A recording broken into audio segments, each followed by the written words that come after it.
Trabalho e educação, fundamentos ontológicos e históricos. Fabiano afirma que trabalho e educação são atividades especialmente humanas. Isso significa que, rigorosamente falando, apenas o ser humano trabalha e educa.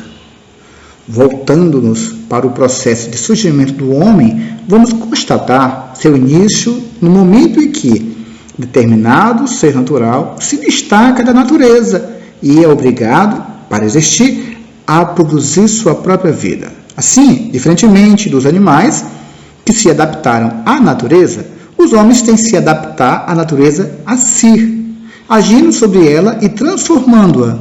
Os homens ajustam a natureza para as suas necessidades. Podemos distinguir o homem dos animais pela consciência, pela religião ou por qualquer coisa que queira. Porém, o homem se diferencia propriamente dos animais a partir do momento em que começa a produzir seus meios de vida.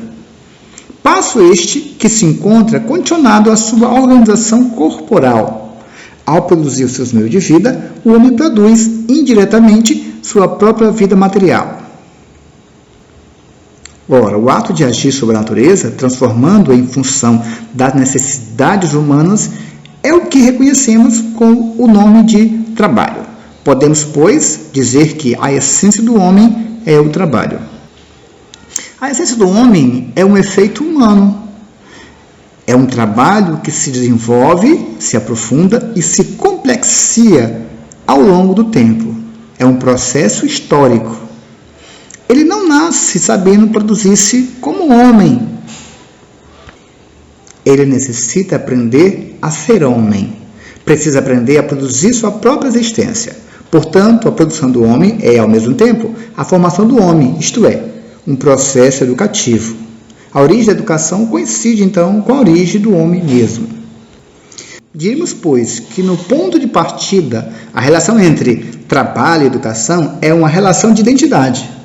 Os homens aprendiam a produzir sua existência no próprio ato de produzi-la. Eles aprendiam a trabalhar trabalhando. Nas comunidades primitivas, a educação coincidia totalmente com o fenômeno anteriormente descrito.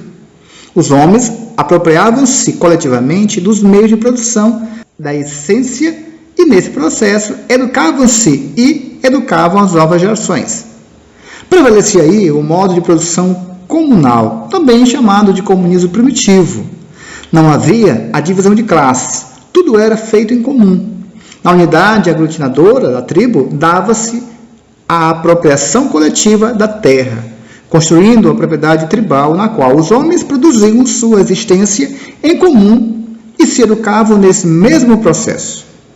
Na Idade Média, o trabalho propriamente produtivo, aquele trabalho que sustentava o conjunto da sociedade, era o trabalho servil, o trabalho de cultivo da terra. Quem se dedicava ao trabalho intelectual era a parcela dos intelectuais, fundamentalmente concentrada no clero. Na Idade Moderna, nova fase social, inversamente ao que ocorria na sociedade feudal, é a troca que determina o consumo. Por esse tipo de sociedade é também chamado de sociedade de mercado.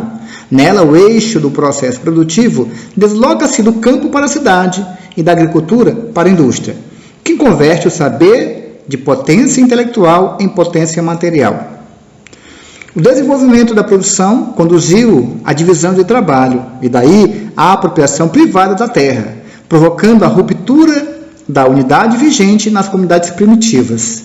A apropriação privada da terra, então, o principal meio de produção, gerou a divisão de homens em classe, configurando-se, em consequência, duas classes sociais fundamentais: a classe dos proprietários e a dos não proprietários. Esse acontecimento é de suma importância na história da humanidade, tendo claros efeitos na própria compreensão ontológica do homem. Isso significa que não é possível ao homem viver sem trabalhar. Daí o adágio: ninguém pode viver sem trabalhar. No entanto, o advento da propriedade privada tornou possível a classe dos proprietários viver sem trabalhar. Com a mudança da sociedade, o processo de produção também mudou. A modernidade, na sociedade burguesa capitalista, cria o trabalho alienado, sendo o processo pelo qual o sujeito executa uma ação e recebe um salário. No mais, na relação de construir a pessoa integralmente, esse trabalho foca na formação de executar ações. O ensino passa a ser a formação de executar e repetir ações.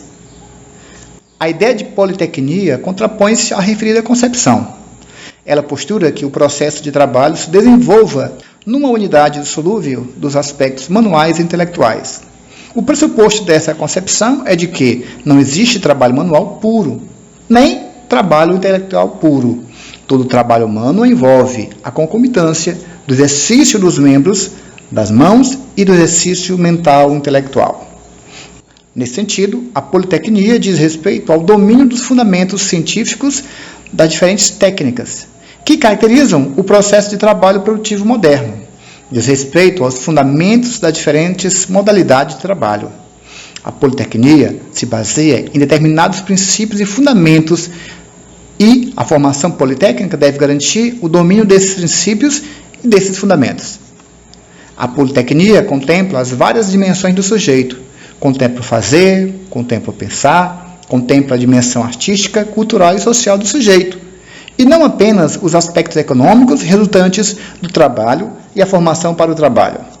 Nesse sentido, a politecnia traz essa contribuição, emancipar o trabalhador no processo formativo para que ele não seja um mero repetidor, que ele não se limite ao mundo do trabalho apenas como alguém hábil a repetir uma tarefa, mas que possa pensar no processo criativo.